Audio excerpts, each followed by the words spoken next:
Maayong adlaw kaninyong tanan, kumusta mo? Nga hinaot ko nga namo sa maayong panlawas o nga hinaot ko ang Dios nga makagagam sa tanan, ubanan kita, uban sa gahom o grasya. O welcome sa akong sunod nga video. Din isgutan sab nako ang ikalimang butang nga angay natong likayan. Dinhi sa panultihon 23 1 hangtod sa 2. Kung basahan mga igsoon na. Iniglingkod mo aron sa pagpakigsalo sa usa ka dakong tawo. Itanom sa imong hunahuna kung kinsa siya. Kung dako kag kaon ug niya imong kaugalingon, ayaw pagdinalo sa lami ang pagkaon nga iyang gidulot kay tingalig gibitik ka lamang niya. So mo ni ang sa Bisaya, basahon sad nako ang sa English. When you sit down to eat with someone important, keep in mind who he is. If you have a big appetite, restrain yourself. Don't be greedy for the fine food he serves. He may be trying to trick you. Mo ni siya mga igsoon.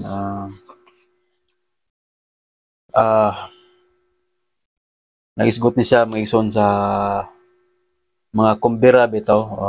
Diin doon ay mga special na mga dinapit, special na mga tao, may mga katungdan ng mga tao, labi na mga doon ay mga katungdanan nga dagko nga importante kay mga tao mga igsoon. Diin gikuanta usat mahimong usata sa dinapit or sila may atong gidapit o inana sa mga igsoon, vice versa. Mamahimo nga sang asa na mga igsoon. So gipasidan-an kita sa dili pag palabi sa ato ang kaugalingon. Tungod kay mamahimo nga gibantayan lamang kita o gibitik ta, gusto siya makita kung unsa ta nga klase nga pagkatao. Mao na mison nga gipasidan-an dinhi nga kung dako tag kaon, pasensya na maigsoon na ako lang gisulti ako lang siyang gi-mention tungod kay ni aman sa kasulatan. So wala ta nagigo sa bisan kinsang tao tungod kay kining tanan para man ni sa tuwa. So pasensya kayo kung doon ay mayon ana. Mao ni siya mga igsoon gipasidan-an kita sa pagpugong sa ato ang kaugalingon. Tungod kay mamahimo nga gibitik lamang ta niya. Gusto siyang mahibaw kung unsa ta kung unsa gid ta ka mapinugnanon sa ato ang kaugalingon in terms of inani unsa ta ka maugdang nga tao. Mao na siya nga importante kayo ang sama niini nga mga panultihon bitaw mga igsoon tungod kay daghan ta makatunan bahin sa ato ang pamatasan atubangan sa ato ang mga igsoon, sa ato ang kaugalingong panimalay, sa gawa sa panimalay, sa ato mga higala. Mao na siya mga ato mga kaila, mga importanteng tao, mga may mga katungdanan nga mga tao. So gipasidan-an kita sa pagmaugdang ambot pasabot nga nang dili bitaw ta pataka nga kuan kinaiya.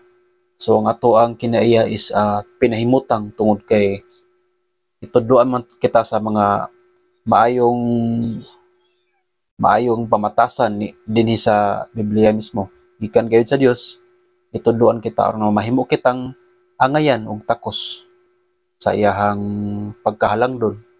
Una dinhi makita usab ang usa ka tawo nga andam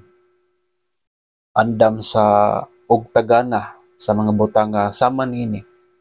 Angayan gyud ta nga hatagan og ganti tungod kay mahimo makahimo kita sa pagpugong sa atong kagalingon bisan pa man sa mga lisod nga mga sitwasyon. Sama ni Maigsoon nga mahimo nga kita mooy bantayan, mahimo tang sentro sa atraksyon tungod kay mo na nagpalabi ta sa tuang kaugalingon. So mo ni Maigsoon nga nagpasalamat ko kaninyo tungod kay nagpabilin mo nga nagsunod niini nga akong video sama niini nga content o sa mga minugbo nga pagampo akong gigama para kanatong tanan ug salamat kayo ninyong tanan sa inyohang pagsuporta. Labi na sa ako ang mga sumusunod, mga followers.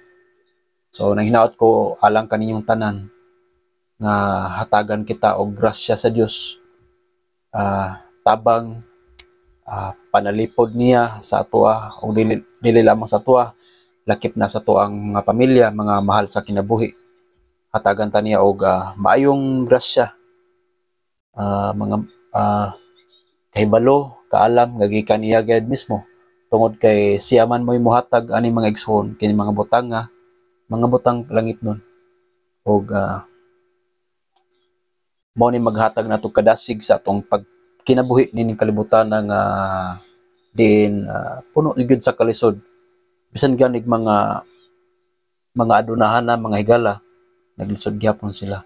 O nagitagaan kita og mga hinagiban, mga ideya, mga angayan natong mahibaw-an gagikan sa Dios aron kita makalahutay, aron kita nga makakaton sa kinaiya nga gikan sa Dios.